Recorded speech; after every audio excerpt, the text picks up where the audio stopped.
Well, it was a warm spring day about 135 years ago in Hannibal, Missouri, on the shores of the picturesque Mississippi River.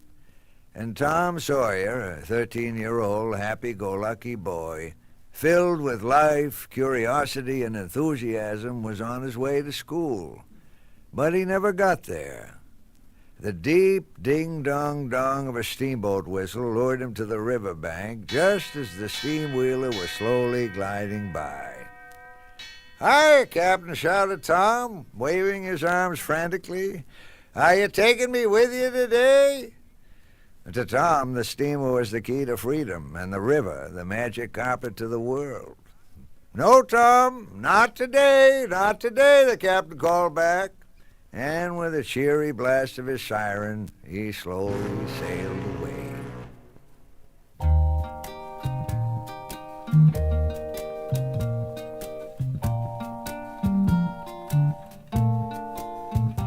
Oh, a river's gonna flow across the land, across the land. Oh, a river's gonna flow to the sea, and a boy's gonna grow to a man, to a man. Only once in his life is he free. River runs warm in the summer sun.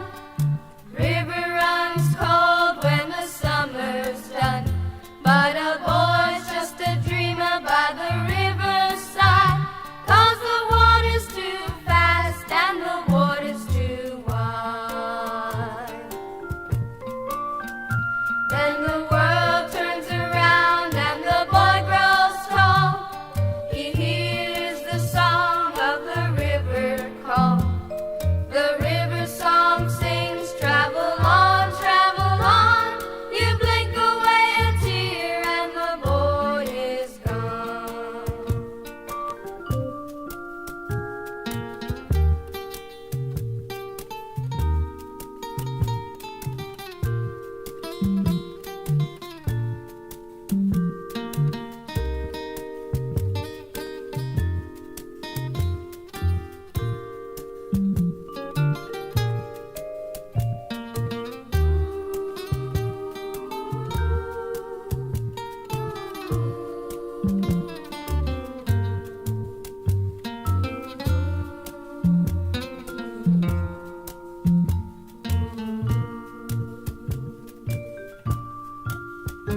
Oh, a river's gonna flow across the land, across the land.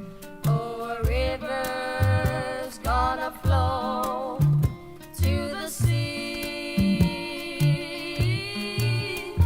and a boy is gonna grow to a man, to a man.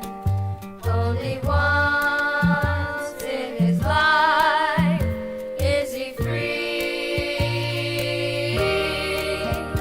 Only one golden time in his life is he free.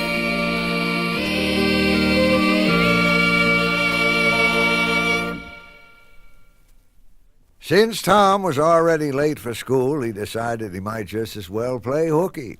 And he went looking for his pal, Huckleberry Finn. Now, Huck Finn was 15 years old. He was the son of the town drunkard. And every mother in the town disapproved of Huck because he was idle, vulgar, independent, and bad. But those were the very reasons why Tom and all the other children in town liked Huck and wished they dared be like him. Tom was an orphan who lived with his Aunt Polly, her 14-year-old son Sidney, and her 16-year-old daughter Mary. Aunt Polly loved Tom as much as she did her own children, but frankly admitted she didn't know how to cope with them. Well, Tom arrived home late for supper, late as usual, and Aunt Polly realized he had to be punished. Spare the rod and spoil the child, you know. That's what she informed him, and he was going to have to whitewash her wood fence. That fence was 90 yards long and 9 feet high. Well, Tom started to paint. Life looked very bleak for a while, but not for long. The sight of his friend, Ben Rogers, coming down the street gave him an idea. Ben was munching on an apple. "Hello, old chap," said Ben. "You got to work, huh?" "I'm going swimming." "Well, maybe it's work, and maybe it ain't," Tom answered, "but how often does a boy get a chance to whitewash a fence? Not every day." Ben thought about that for a while. That sort of put things in a new light. "Say, Tom, if you let me whitewash for a little while, I'll give you my apple. It's almost whole." So Tom handed Ben the brush. And while Ben worked and sweated in the sun, Tom sat on a barrel in the shade, eating Ben's apple. And by the time Ben was tired of whitewashing, Tom had traded the next chance to Billy Fisher for a kite, and the next one to Johnny Miller for some other prized possession, and so on, hour after hour. You know something? If Tom hadn't run out of paint after 3 coats on the fence, he would have bankrupted every boy in the village. You call this work? Well, ain't that funny? We ain't doing this for money. Heck, it's a regular privilege to be occupied. It's a source of pride. Anyone can swim and fish on a Saturday. Anyone can just lay down.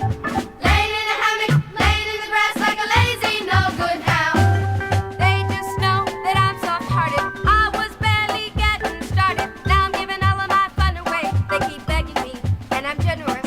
I mean, where's the last time you could slush a bucket full of wash in a mile of fence? Look at him smiling, having a time, and all at my expense. And you get that deep down inside gratification, gratifying, satisfaction. Well, I mean that deep down inside gratification. Oh, how good you feel when your shoulders through the wheel. You don't need nothing except ambition, elbow grease for ammunition, and bang, what a right use blow you get from honest sweat. It's a natural bet. Anyone who puts his nose to the grindstone's gonna get a great reward. Your eyes will see the glory of the coming of the Lord, and you get that deep down inside gratification, pure enjoyment from employed. Well, I mean that deep down inside gratification. Oh, how good you feel when your shoulders to the wheel.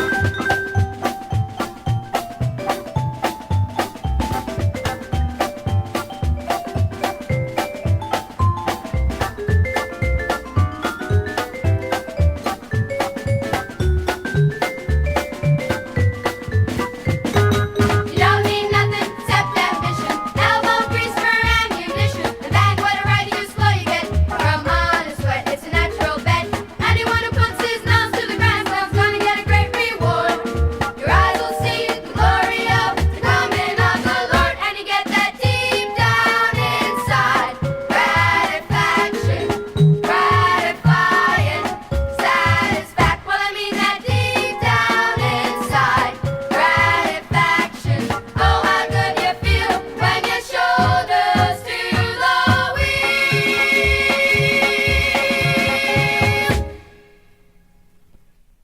Now, Tom was under strict orders not to play with Huck, so naturally he played with him every time he got a chance.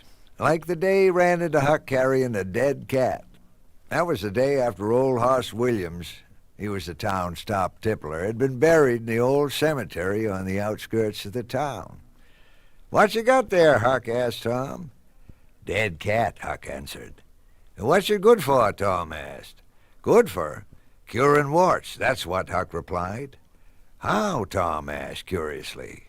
"Well," said Huck, "you take the cat to the graveyard just before midnight when somebody wicked has been buried. And when it's midnight and the devil comes to take that fellow away, you heave the dead cat at him and say, 'Devil follow corpse, cat follow devil, warts follow cat, I'm done with you.' That'll fetch any wart." "Say, Huck," said Tom, "when you going to try that cat?" "Tonight," said Huck. That's when I reckon they'll come after old Hoss Williams. He was a sure enough no-good drunk. Can I come with you, Huck? Asked Tom. Sure, said Huck. Meet me in the old graveyard just about midnight.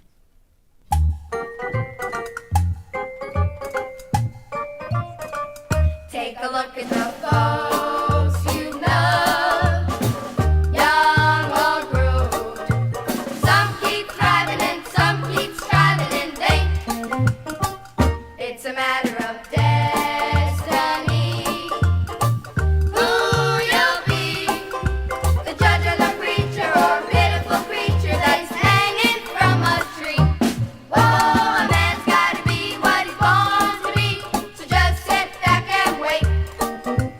Be it soon or late, he'll be small or great.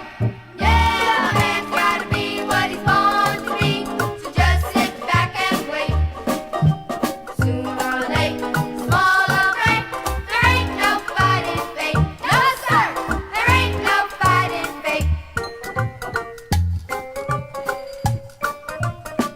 Doesn't matter what you may try, by and by, some get lucky and some get stuck in the mud. That's the way the old world behaves. Why make waves? Sooner or later, 'cause like a potato, we're planted in our graves. Oh, a man's gotta be what he's born to be, so just sit back and wait.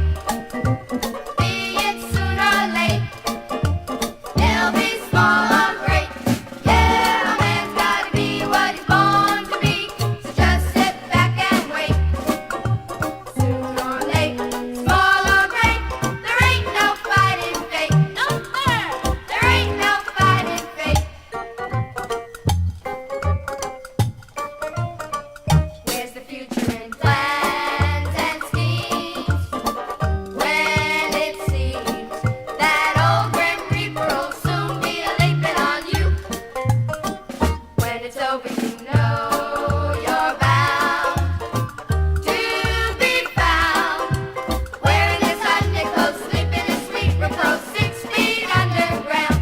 Whoa, a man's gotta be what he's born to be, so just sit back and wait. Be it soon or late, he'll be small or great. Yeah, a man's gotta be what he's born to be, so just sit back and wait. Soon or late, small or great, there ain't no fighting fate. No, sir, there ain't no fighting fate. And now it was Monday morning, and Tom was miserable. He was always miserable Monday morning because it meant another week of slow suffering in school. And so Tom lay in bed thinking how if he was sick he wouldn't have to go to school, but he was healthy, and that is, except for a loose tooth. That was worth a try. And before long, his loud, pitiful groans soon brought Aunt Polly tearing up the stairs with Mary close in her heels. "Oh, it's my tooth, Aunt Polly," wailed Tom. "It hurts something awful." "There, there," soothed Aunt Polly. "Open your mouth. It's only a loose tooth. You're not going to die from it. Mary, get me a silk thread and a chunk of fire out of the kitchen." And when Mary returned, Aunt Polly looped one end of the thread around Tom's offending tooth, the other end around the bedpost, seized the chunk of fire, and suddenly thrust it almost into Tom's face, and before he knew it, Tom and his tooth had parted company. "How up with you, boy? You're going to be late for school." Well, Tom was the envy in school of every boy and girl because of the gap in his upper row of teeth. Even Huck was impressed, but, for another reason. "You know something, Tom? You can direct your spitting when you got a hole in your teeth like that." "Yeah, I know," Tom agreed. Say, Huck, what you got in that box?" "Oh, ain't nothing but a tick," said Huck. "Well, I tell you what, Huck, I'll give you my tooth for him," Tom said, carefully unrolling a bit of paper and showing the tooth. "Oh, it's a deal," said Huck, handing over the tick. And so the boys separated, each feeling wealthier than before. Now at school the next day, Tom and Joe Hopper, his best friend from Monday to Friday and his deadly enemy on Saturday, played tick running. That was a game in which Tom's tick must be made to stay on one or the other side of a chalk line drawn on a slate, and the movements of the tick are controlled by proddings with the pin. The game, however, was brought to an abrupt end with the aid of a switch across the shoulder blades of the boys by the schoolmaster, at which point the thankful tick escaped.